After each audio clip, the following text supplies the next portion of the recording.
A damp sidewalk, a fading twilight, and a single silhouette shaped by unwavering loyalty. That's how this story begins. On a quiet corner near New York City's Central Park, a golden brown dog named Kira waits each day, ears perked and eyes searching for someone no one has seen for months. Strangers pass by, some offering a pat on the head or a sympathetic glance, but no one truly knows what keeps Kira rooted to that spot. Whispers spread, she's waiting for her owner. Yet, the truth is more complicated than anyone can imagine, and it will break your heart if you dare to learn it. Below is the main body of the story, divided into 10 segments, each roughly 500 words, to reach our goal of approximately 500 words. After the main body, you'll find a concluding segment about 150 words to wrap things up with a heartfelt call to action. Kira wasn't always a dog left out in the cold. She was once a bright-eyed puppy, bounding over fields in upstate New York. Rachel Ward, an ambitious and spirited graduate student at Columbia University, adopted Kira from a small shelter near Syracuse. At the time, Rachel was juggling academic pressures and a part-time job at Strand bookstore, but she felt an undeniable pull when she saw Kira's big brown eyes behind the metal bars of her kennel. The shelter volunteer told Rachel that Kira had been surrendered by a family who simply didn't have time for the puppy anymore. Hearing that broke Rachel's heart. She took one look at Kira's hopeful expression, her sweet tilt of the head, and that was it. The seed of a lifelong bond was planted in that very moment. From day one, Kira and Rachel were inseparable. Rachel's tiny apartment in Morningside Heights became a warm haven, the air perfumed by dusty textbooks and the gentle aroma of coffee.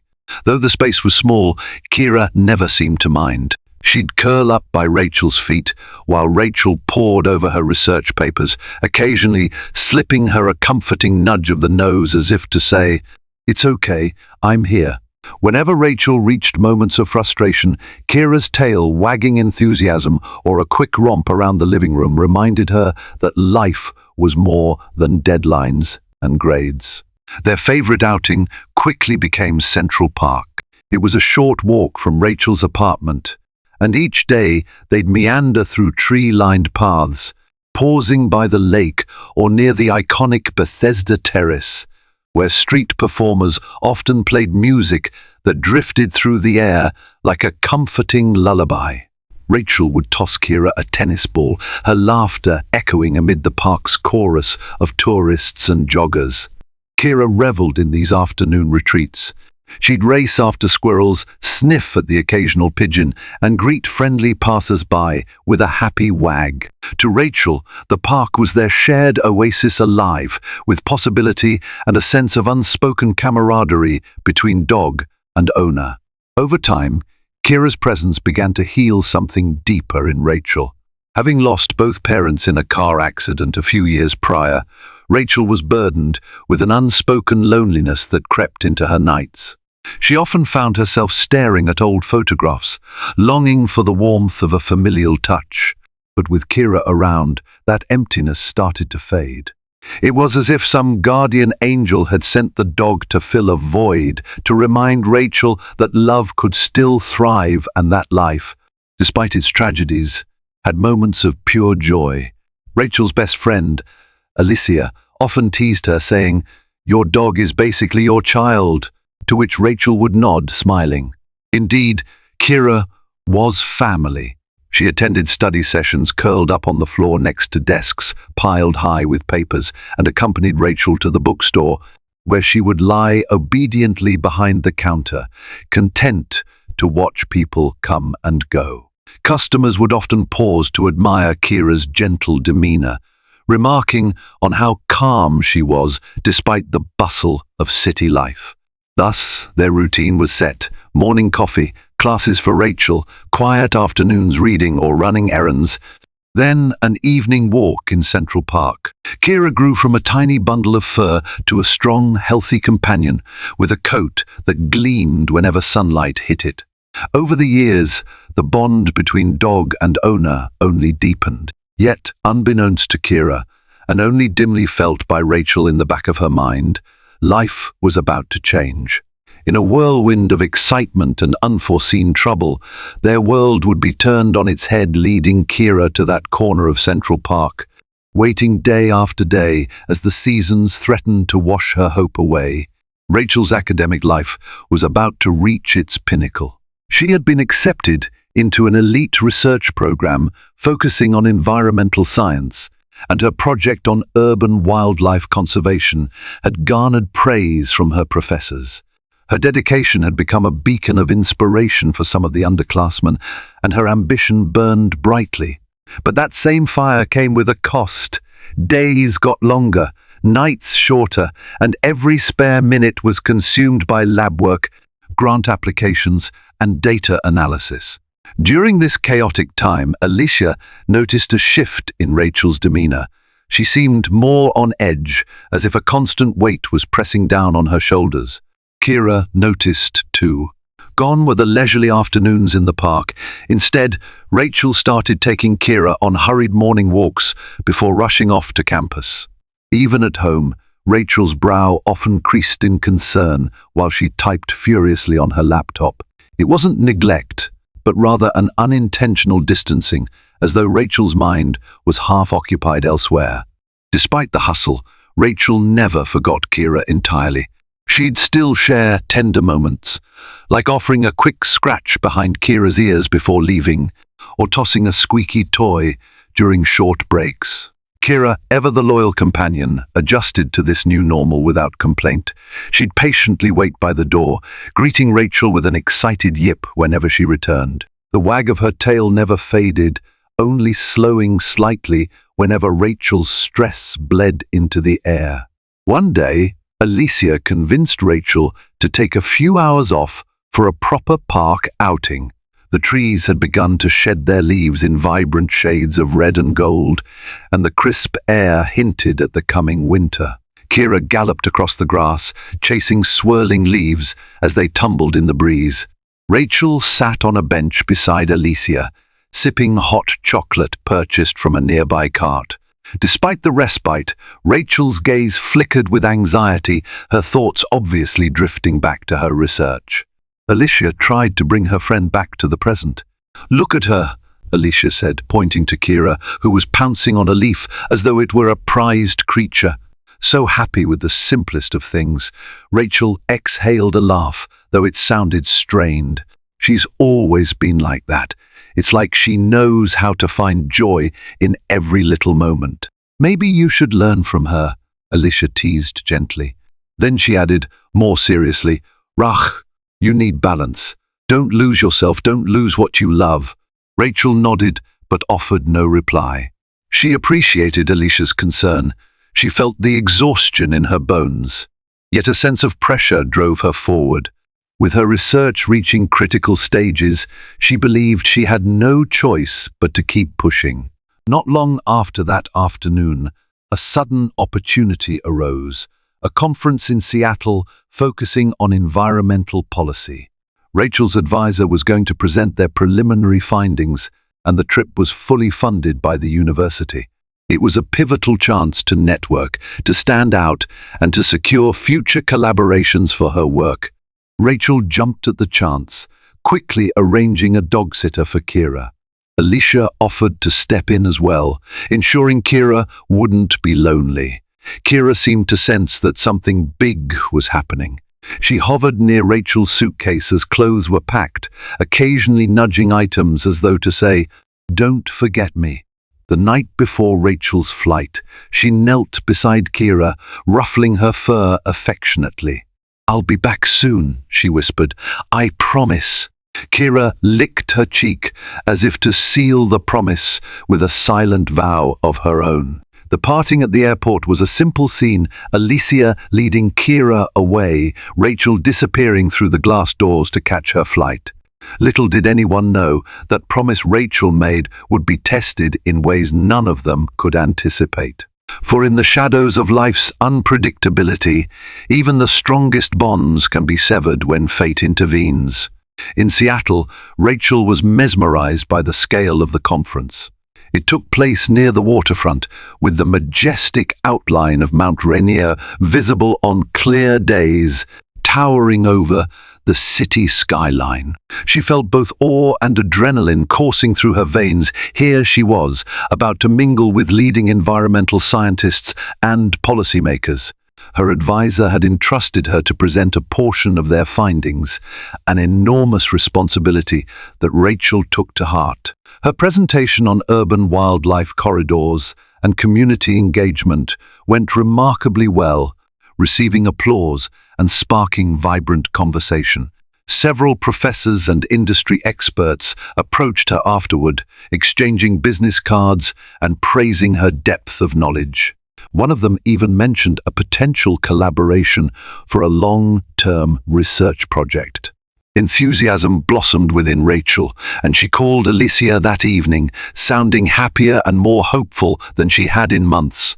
Over the phone, Kira's excited barking in the background made Rachel laugh. It was as though everything was falling into place. However, the very next day, a sudden winter storm rolled in from the Pacific, bringing with it icy winds and sleet. Flights were cancelled or delayed, and Seattle's streets became slick and hazardous. Rachel, stuck in her hotel room, used the downtime to refine her notes and answer emails. Little did she know that this delay would unravel a chain of events that would reshape her life entirely. While Rachel was grappling with the storm, Kira was at home, happily oblivious to any trouble. Alicia had finished her shift at the hospital she worked as a nurse and swung by to feed Kira and take her on a brief walk. The routine was normal enough until Alicia noticed a final notice envelope sticking out of Rachel's mail pile. Concern flickered across her face as she recognized the return address from the student loan department. She sighed, placing it aside to discuss with Rachel later. Alicia knew her friend had been tight on funds, especially with research expenses and living costs in Manhattan skyrocketing, but she trusted Rachel to manage. The following morning, Alicia was awakened by an urgent phone call from Seattle. Rachel's voice trembled on the other end of the line. I'm okay, she started, her tone suggesting otherwise. I was walking back from the conference center when I slipped on some ice. I think I broke my wrist, maybe bruised a few ribs. Alicia's heart clenched. Oh my God, Rak, are you alone? Did you go to the hospital? Yes. The paramedics came. I'm at Harborview Medical Center now, waiting for X-rays. I might need surgery on my wrist. Rachel's words came out ragged, punctuated by deep breaths. I'm sorry. I'm so sorry I won't be able to come home soon. Can you keep looking after Kira? Don't apologize, Alicia assured her. Focus on getting better. Kira is safe with me. Take your time. Do whatever you need to heal. Days stretched into a week. Rachel underwent a minor surgery to fix her wrist with pins, and her medical insurance only partially covered the costs. Anxiety piled up with each passing day. Meanwhile, Alicia had to balance her hospital shifts with caring for Kira, who seemed to know something was amiss. The dog would pace around the apartment, sniff at Rachel's jacket, occasionally letting out a soft whine. Yet, as battered as Rachel felt, she maintained a small spark of hope. She had always been resilient, and once her wrist healed enough for her to travel, she planned to hurry back home to her faithful dog. The distant glow of city lights outside her hospital window reminded her of how unstoppable she'd felt just days before. Could a freak accident really uproot all the progress she had made? Unbeknownst to Rachel, the storm's aftermath in Seattle was merely a prelude to a far darker tempest brewing back in New York, one that would strike much closer to home. And in its wake, it would leave Kira alone, waiting against all odds for the one person who had always vowed to return. One of the many people who attended Rachel's presentation was Dr. Michael Chen, an influential figure at a research institution in California. He was impressed by Rachel's insights and had eagerly passed along her name to some colleagues, two of whom worked for a conservation non-profit with offices in various cities, including New York. The possibility of a dream job or fellowship hovered in Rachel's mind, fueling her determination to recover quickly. Unfortunately, the hospital bills began stacking up faster than she could handle.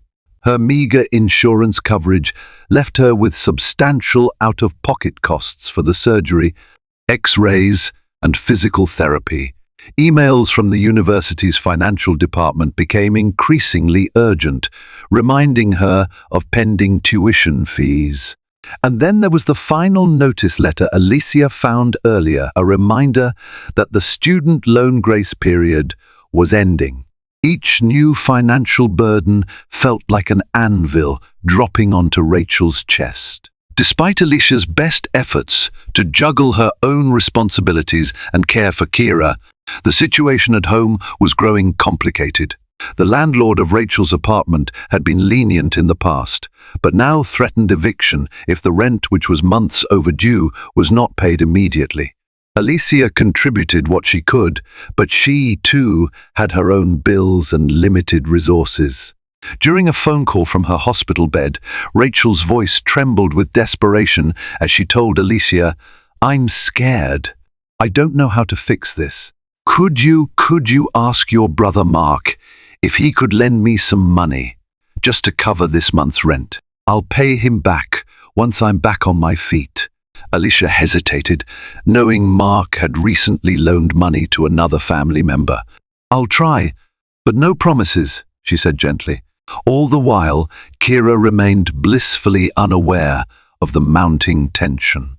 Each time Alicia visited, the dog bounded up to her with uncontained joy, then circled back to Rachel's bedroom, as if expecting her owner to appear at any moment. Alicia would kneel down, look into Kira's eyes, and softly say, "Soon, girl. Rachel will be back soon." Kira would wag her tail, trusting every word, but the days turned into weeks. Rachel's wrist was slow to heal, and her ribs continued to ache, making travel excruciating. The hospital advised her against flying until she was deemed stable. The financial stress showed no sign of easing. Finally, the landlord lost patience. Not even Alicia's pleas could dissuade him. With a heavy heart, Alicia packed up Rachel's belongings into boxes, did her best to store them in a rented storage unit she could barely afford, and sought temporary accommodations for Kira. Thankfully, a retired nurse named Mrs. Delgado, who lived near Alicia, offered to house Kira for a short time. "I adore dogs," Mrs. Delgado said, patting Kira's head. "She can stay with me, at least until we figure this out." Yet, the sense of displacement impacted Kira. In Mrs. Delgado's modest home, Kira was well fed, had a warm place to sleep, and received plenty of pats and treats. But each night she would wander to the door, peering outside as if searching for a familiar face. The routine she had grown used to, morning cuddles with Rachel, evening walks in Central Park, was suddenly gone. Confusion clouded the dog's eyes, though her unwavering loyalty meant she waited, certain that her owner would come back for her any day now. Back in Seattle, Rachel's situation deteriorated rapidly. Not only did she face escalating medical bills and looming student debt, but the stress of eviction hammered at her psyche. When she was finally discharged, her advisor suggested she stay in Seattle a bit longer to rest at a university-sponsored housing facility. He even reached out to a local non-profit that might help with her living expenses temporarily. It was, in theory, a generous offer, but every fiber of Rachel's being screamed that she needed to get back to New York to salvage what was left of her life there and reunite with Kira. Little did Rachel know that time was quickly running out.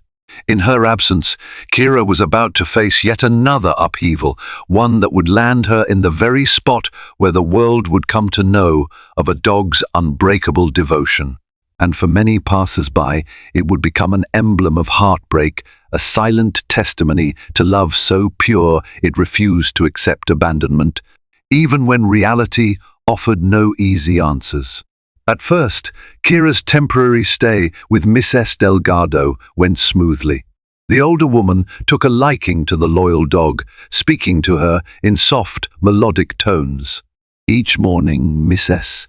Delgado would pour a fresh bowl of water and place a scoop of kibble in Kira's dish. Then she'd sit at the small wooden table in her kitchen, sipping tea, while Kira watched her curiously, tail thumping against the linoleum floor. But no matter how kind Miss S. Delgado was, Kira was restless. She missed the familiar footsteps of her owner, the smell of Rachel's jacket, and the comforting routine they once had. Sometimes Miss S. Delgado would find Kira sitting by the front door, ears perked as if listening for a specific footfall. The old woman's heart ached to see it, reminding her of a beloved pet she'd lost years before. Just when things seemed manageable, a letter arrived from the Homeowners Association stating that Miss S. Delgado's unit had a strict no-pets policy. Whether it was a new regulation or one that had never been enforced, the result was the same. Kira had to leave. Miss S. Delgado tried to protest, but her appeals fell on deaf ears. She had already been warned about other minor violations like feeding stray cats and risked heavy fines if she kept Kira any longer. Alicia, overburdened with her own challenges, scrambled to find another solution. Her apartment complex also enforced a no-dogs rule. She considered taking Kira to a boarding facility, but the cost was prohibitive, especially with Rachel's finances already in tatters. Finally, as a desperate last resort, Alicia visited the local shelter where Rachel had originally adopted Kira years before. She explained the situation to the staff, tears filling her eyes. The shelter was crowded, but upon hearing Kira's story, how she was once part of their shelter family, a staff member agreed to take her in temporarily, with the promise that Kira would be moved to foster care as soon as possible. Alicia hated to do it, but she saw no other way. At least Kira would be safe and fed, waiting until Rachel could return. In a perfect world, Rachel would have flown back immediately, resolved her eviction, found a new place, and reclaimed Kira. But reality was unkind. Confined to Seattle until she healed enough to travel, with no stable living situation. Back in New York, Rachel found herself in a labyrinth of obstacles. The guilt gnawed at her. Each day she thought of Kira, imagining the dog's confused face and longing eyes. When Alicia informed her that Kira had been taken to the shelter, Rachel broke down. She sobbed into her pillow, feeling as though she'd failed the one creature that had given her unconditional love. At the shelter, Kira seemed to shrink back into the uncertain pup she once was, the caged walls triggering old memories. Volunteers tried to reassure her, offering treats and toys, but Kira often paced and whined near the kennel gate. Every so often, she'd perk up at the sight of an approaching figure, perhaps mistaking them for Rachel. When they passed by without stopping, her tail drooped again. It was as if she was imprisoned by the hope that at any moment her owner would walk through the door, arms open wide to take her back home. Time in a shelter is measured differently than in the outside world. Days can feel like weeks, weeks can stretch like months. For a dog like Kira, used to a life of companionship and outdoor romps in the park, the environment felt oppressive. She ate less, lost weight, and sometimes shivered in the corner of her kennel. The volunteers noted her depression, a pattern tragically common among surrendered dogs. Then, one afternoon, a glimmer of hope, a middle-aged couple visited the shelter. Looking for a gentle, already trained adult dog, they were drawn to Kira's calm eyes and measured demeanor. They inquired about her story and learned she had an owner who faced temporary hardships, but intended to come back. The staff explained that Kira wasn't exactly up for adoption in a typical sense. There was an owner out there who still wanted her, but the details were complicated.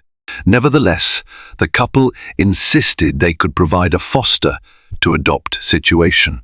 After a lengthy discussion, the shelter hesitantly agreed, hoping to spare Kira more trauma. If Rachel returned soon, they would return the dog, no questions asked. If not, Kira could transition to being fully adopted by a loving household. It seemed like a fair compromise, an olive branch, extended to spare Kira from indefinite limbo. The middle-aged couple, the Bensons, took Kira to their suburban home in Westchester County. It was peaceful, with a fenced-in yard and plenty of space to roam. They had lost their previous dog to old age nearly a year ago and were ready to open their hearts again. Yet, no matter how lovingly they spoke to her or how enticing the toys they offered were, Kira never fully relaxed. At night, she'd curl up in the corner of the living room, head on her paws, as if waiting for someone who was miles away. The Bensons, patient and kind, understood it would take time. What they didn't expect was for Kira to grow increasingly anxious, as though the comfort of this new home was precisely what she didn't want. She had made a promise, in her own canine way, to keep waiting for Rachel. After all, Rachel had promised to come back, and dogs don't break promises easily. Meanwhile, Rachel was finally cleared by her doctor to travel back to New York. Her wrist was still in a brace, and her ribs ached whenever she moved too quickly, but the excruciating phase of recovery had passed. She booked a flight with what little savings she had left, determined to confront whatever awaited her. The flight from Seattle to JFK was a turbulent one, fitting, given Rachel's swirling emotions. She stared out the window at the cloud-covered sky, anxiety twisting in her stomach. She had no apartment, little money, and no guarantee that she could reclaim Kira swiftly. But she had one driving force, love. Love for the dog who had once saved her from the darkest corners of loneliness. Somehow, she would fix this, she told herself again and again, hoping repetition would make it true. Upon landing, Rachel learned from Alicia about Kira's move to the Bensons' place. Alicia's tone was cautious, as if bracing for Rachel's reaction. She recounted how the shelter agreed to this foster arrangement and how the Bensons were caring people with the capacity to love Kira. Rachel's eyes misted with relief. At least her dog was not locked in a kennel. She was in a safe home, fed and presumably loved. That was more than Rachel could offer at the moment. But Rachel's next question was the hardest. "Can I see her?" Alicia paused. "I'm sure we can arrange that, but it might be best if you get stable housing first. The Bensons want to make sure Kira won't just be bounced around again." Rachel felt a pang of guilt. She understood. She was essentially homeless now, crashing on Alicia's couch for the short term. Her old apartment was gone, her landlord unwilling to listen to pleas for leniency. She had to find a new place to live, secure a job, and prove that she was capable of providing a stable environment for Kira. Only then could she reclaim her faithful companion without risking further turmoil. And so began a grueling search.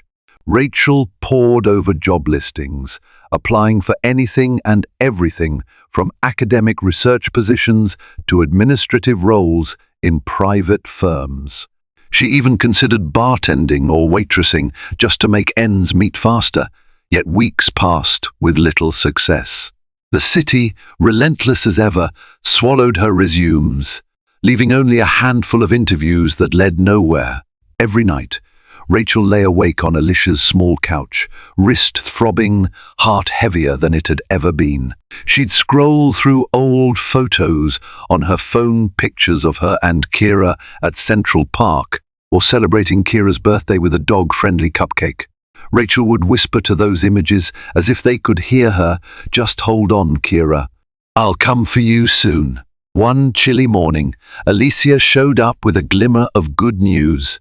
"I might have found a room in a shared apartment for you. It's not fancy, but the landlord is willing to accept a pet, provided you pay a decent security deposit."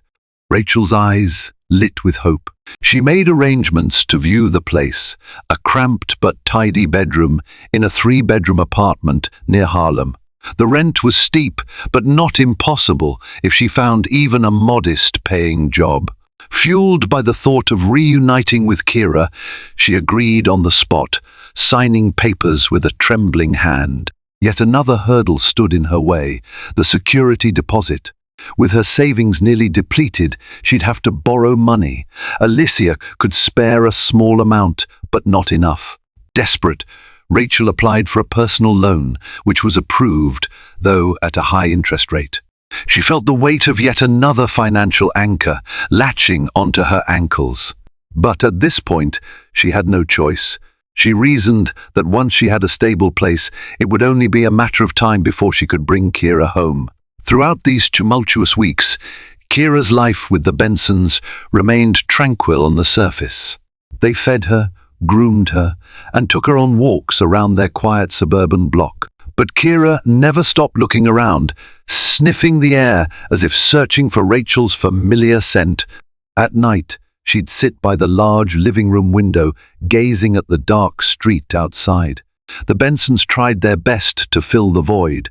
They bought comfortable bedding, new toys, gourmet treats. Yet Kira's sense of displacement lingered, a silent barrier that no amount of kindness could breach. As the days rolled on, the Bensons began to wonder if they were meant to keep Kira. They'd grown to love her gentle spirit, her polite ways, and her quiet companionship.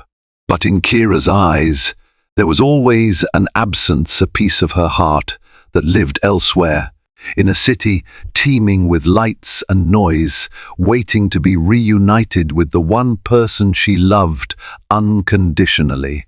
That unwavering devotion would soon manifest in a way that left everyone stunned, forging a story that countless strangers would witness and share in tears.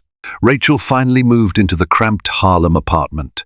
Boxes of her belongings, salvaged from the storage unit, lined the walls. Her wrist had mostly healed by now, though she occasionally felt a twinge of pain on cold mornings. Strapped by debt, she spent her free hours scouring the internet and local bulletin boards for job opportunities. It wasn't the grand post-research life she had envisioned, but all she cared about was creating a stable environment for Kira. One rainy afternoon, as droplets tapped steadily on the window, Rachel sat on her makeshift desk, a tiny table wedged between stacks of books and clothes. Suddenly her phone buzzed. A call from a number she didn't recognize. She hesitated, worried it might be a collection agency. Still, she answered. "Hello, is this Rachel Ward?" a deep male voice inquired. "Yes, speaking," she replied, heart pounding. "This is Dr. Michael Chen from the Environmental Conference in Seattle. We spoke briefly after your presentation. I hope I'm not catching you at a bad time." Rachel's pulse quickened. She remembered Dr. Chen, the man who had seemed enthusiastic about her work. Could this be her big break? Not at all. "It's good to hear from you," she managed to say, forcing composure. "I passed your name along to some colleagues. There's a project in Brooklyn focusing on urban green spaces and wildlife rehabilitation right up your alley. They're looking for someone with both research experience and community outreach skills. If you're interested, I can put you in touch." The wave of relief that washed over Rachel felt almost surreal. She listened intently, jotted down details, and thanked Dr. Chen profusely. After the call, she pressed her phone to her chest, tears forming at the corners of her eyes. If she could land this position, she would finally have the financial security to bring Kira home. She wasted no time, firing off an updated resume and cover letter. Within days, she received an email requesting an interview. The meeting took place at a small non-profit office in Brooklyn, run by an organization called Green Horizons. The staff, a group of passionate environmental advocates, asked her questions about her background, her research focus, and her vision for community engagement. Rachel's passion was unmistakable. Despite her personal struggles, she spoke with conviction about the need to preserve and cultivate green spaces, not just for humans, but for urban wildlife as well. A week later, she was offered a full-time position with a modest but livable salary. She broke down, sobbing with gratitude. Immediately her mind jumped to Kira. She dialed Alicia's number, and her friend cheered with joy on the other end of the line. That same evening, Rachel contacted the Bensons to discuss reclaiming Kira. Their voices were polite but cautious. They explained that they had grown attached to Kira, loved her dearly, but understood the bond between dog and owner was irreplaceable. However, they wanted assurance that Rachel could indeed care for Kira without risk of another disruptive upheaval. Rachel scheduled a visit for the coming weekend. She felt a storm of emotions swirling within her: excitement, guilt, gratitude, fear. She worried Kira might resent her, or worse, have forgotten her. She had read heartbreaking stories of dogs who no longer recognized their owners after long separations. But in her heart, she clung to the memory of those big brown eyes, trusting and loyal, never once wavering in their love. The day of the visit dawned sunny and crisp. Rachel navigated trains and buses to reach the suburban enclave where the Bensons lived. A quiet street lined with maple trees greeted her, leaves rustling in the gentle breeze. She walked up to the door, every step echoing with hope. Miss S. Benson opened it, smiling softly. Then came Mr. Benson, standing behind her, and finally bounding out from the living room, tail wagging frantically. Kira. The reunion was instantaneous. Kira barreled into Rachel with such force that Rachel nearly lost her balance. The dog's bark was high-pitched and trembling with excitement. Tears streamed down Rachel's cheeks as she knelt, burying her face in Kira's fur. Feeling that familiar warmth against her skin, Kira licked her face, whimpering a little, as if scolding her for being gone so long. The Bensons looked on, expressions torn between heartbreak and happiness. But as evening approached, something unexpected happened. When Rachel took Kira outside for a short walk, the dog started pulling insistently on the leash. She turned back toward the house, glancing from Rachel to the Bensons' porch, visibly uneasy. Even though Kira recognized and loved Rachel, she had also found a measure of security in the Bensons' home. Rachel felt her heart twist at the sight. She coaxed Kira gently, whispering, "It's okay, girl. We'll be together again soon." The arrangement was made that Rachel would take Kira home in another week or so, once she finalized her work schedule and set up her apartment with the basics needed for a dog. It was an understandable compromise, one that gave everyone time to adjust. Rachel left that day feeling a mix of joy and anxiety. She drove away with tears blurring her vision, Kira's confused face lingering in the rearview mirror. If only she had known how drastically things would change again, how the next disaster would drive Kira to a lonely vigil at the edge of Central Park, waiting day after day for an owner who might never come. Rachel's new job at Green Horizons began with promise. The office buzzed with energy as the team prepared for an upcoming public outreach campaign aimed at educating local communities on coexisting with urban wildlife, raccoons, squirrels, and migrating birds that nested in city parks. Rachel dove into the work, motivated not just by her passion, but by the need to secure her future with Kira. However, beneath the surface of her excitement lay a fragile structure. Financially, she was stretched to the limit with loans, rent, and medical bills. Emotionally, she felt the weight of guilt for leaving Kira in limbo. At night, she comforted herself with the knowledge that the Bensons were kind people who cared for Kira's well-being. Yet, life in the city can be unforgiving. A severe cold snap struck early that winter. Temperatures plummeted, and the streets of New York became treacherous with ice and slush. Rachel's daily commute to Brooklyn involved a subway transfer and then a 15-minute walk. She took care to tread carefully on slippery sidewalks, her wrist still prone to flare-ups of pain. She couldn't afford another accident, not after the Seattle ordeal. One evening, as she rode the subway home, her phone buzzed with an email notification. She read it, heart sinking. Due to funding cuts, Green Horizons was scaling back. Some junior staff positions were in jeopardy, including her own. The email hinted that final decisions would be made soon. Rachel felt a rush of panic. She had just begun this job, and already it was at risk. She bit her lip, tears threatening to spill. Her dream job was on the line, along with the stability she desperately needed for Kira. She stumbled into her apartment, dripping slush onto the worn floorboards. Without even removing her coat, she sank onto the couch and stared blankly at the flickering light of a single lamp. Alicia, who had dropped by to bring some groceries, found her friend in that forlorn state and tried to offer encouragement. "Maybe it won't affect you," Alicia said gently. "They might spare your position." Rachel shook her head. "But what if they don't? What if this all falls apart again?" Alicia placed a hand on Rachel's shoulder. "Then we'll figure it out.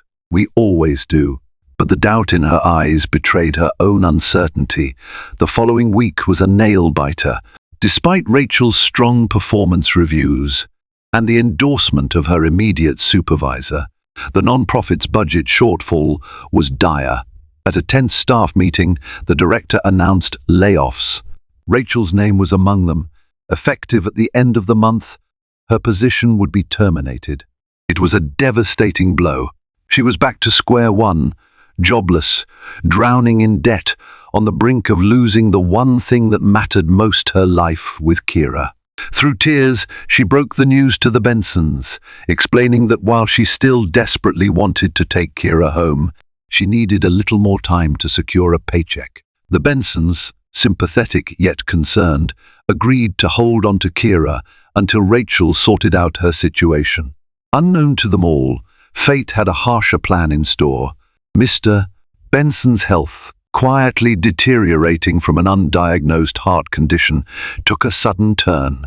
A mild heart attack landed him in the hospital, forcing the family to reshuffle their priorities. Worried about hospital bills and caring for him, the Bensons decided they could no longer handle Kira. As much as it broke their hearts, they notified the shelter of their decision to terminate the foster arrangement. The shelter, already overcrowded, began searching for an alternative placement. By the time Rachel learned of Mr. Benson's heart attack and the subsequent decision, it was already in motion. She called the shelter in a panic. The staff informed her that since she was the rightful owner, she could reclaim Kira immediately, provided she had adequate housing and could prove her financial stability. Rachel had neither. She was behind on rent, unemployed, and facing potential eviction again. It felt like a cruel, cosmic joke. Just as she was ready to rebuild, everything collapsed once more. Kira, sensing the tension at the Bensons' home, grew more anxious by the day. Boxes were packed, hospital visits grew frequent, and the usual calm was replaced by hushed worry. When a shelter staff member arrived to collect her, Kira resisted the leash at first, whining softly as she was led away. She didn't understand that Mr. Benson's condition had changed everything. All she knew was that the place she had reluctantly come to accept was no longer home. Fate, however, had one final twist. On the way back to the shelter, amid the hustle of traffic and the confusion of city streets, the transport van was involved in a minor collision. The door, improperly latched, swung open, and in the chaos of screeching tires and shouting pedestrians, Kira bolted. Fear thrumming through her veins, she sprinted down sidewalks, weaving through startled onlookers, crossing busy intersections in a desperate bid for freedom. The driver tried to chase her, but Kira was too fast, too determined to escape a fate she couldn't comprehend. And so it was that a loyal dog, confused and adrift, found her way back to the one place that still felt like a beacon of hope, Central Park. There, on a secluded bench near the edge of the park, with the skyscrapers of Manhattan looming above, Kira began her vigil, waiting for the one person she knew in her bones would come back to her, no matter how long it took. At first, nobody noticed the lone dog hovering near the north entrance of Central Park. With so many pets in the city, a stray dog could blend into the background. But as days turned into a week, curious joggers and park-goers began to recognize her. She sat beside an iron fence or on a wooden bench near a lamppost, eyes fixed on the passing crowd. Occasionally, she would approach someone with hesitant hope, tail wagging faintly only to retreat when she realized they were not her beloved Rachel. Local vendors selling hot pretzels and coffee occasionally offered scraps of food. A kind park ranger tried to coax Kira onto a leash, but she refused, slipping away whenever someone approached. Word spread of this mysterious dog who seemed to be waiting for something or someone.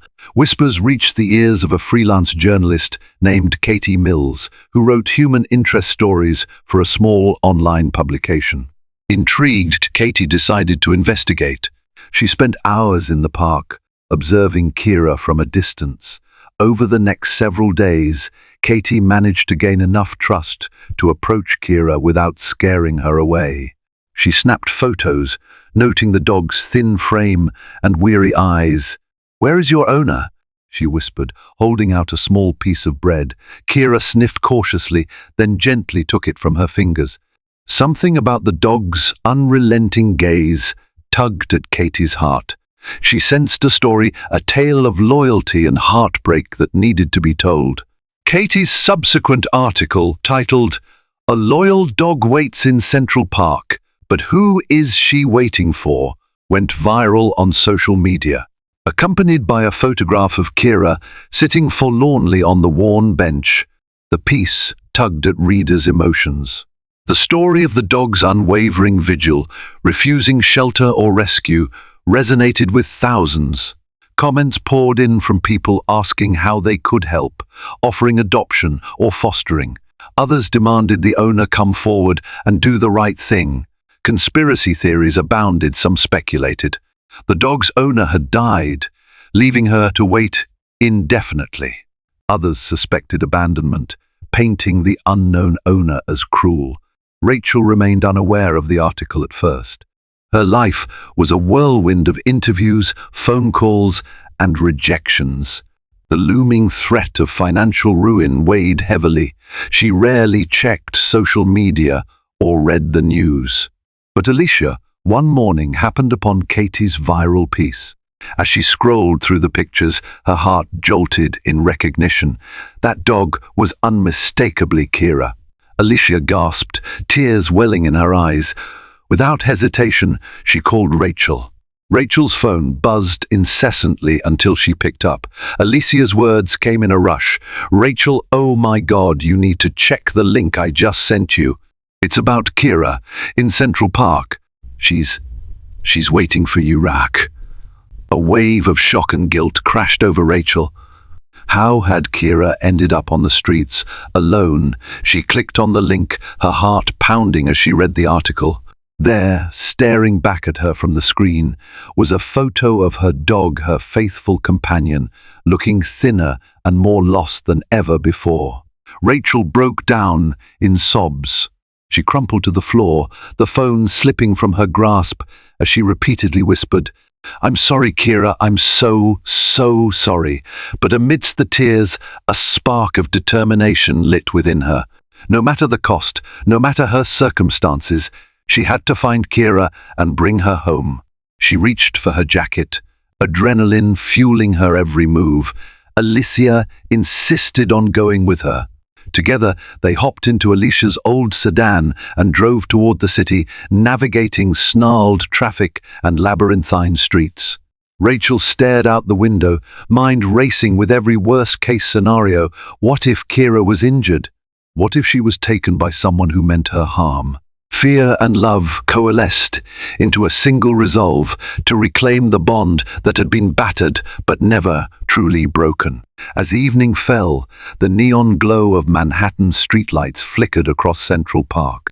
A cold wind rustled through barren trees, sending a shiver down Rachel's spine. She and Alicia parked near the north entrance and began their search, armed with flashlights, a leash, and Kira's favorite squeaky toy. The park was quieter at night, and each rustle of bushes or distant bark set Rachel's heart hammering. They trudged across fields, circled around the lake, and past iconic spots like the Bow Bridge and the Ramble.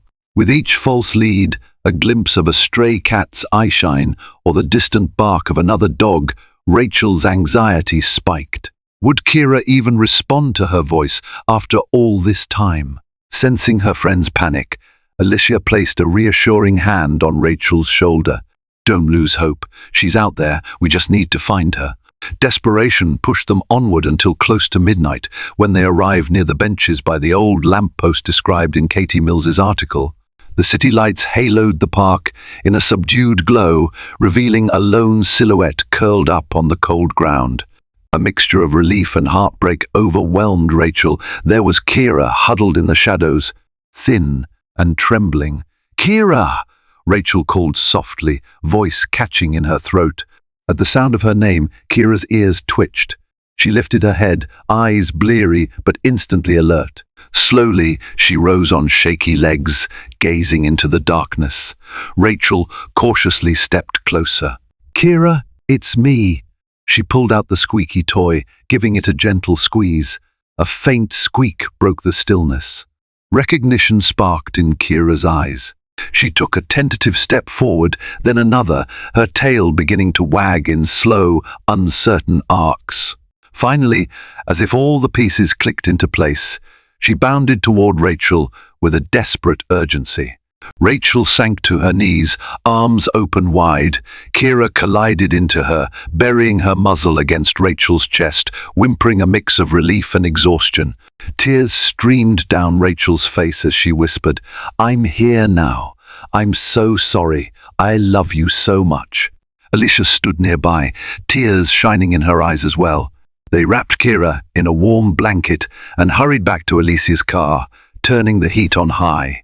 Rachel cradled her dog in her lap, feeling the jut of ribs beneath her fur, noticing how her once bright coat had lost some of its luster. The drive to the nearest emergency vet felt endless, but Rachel held Kira close, refusing to let her out of her sight.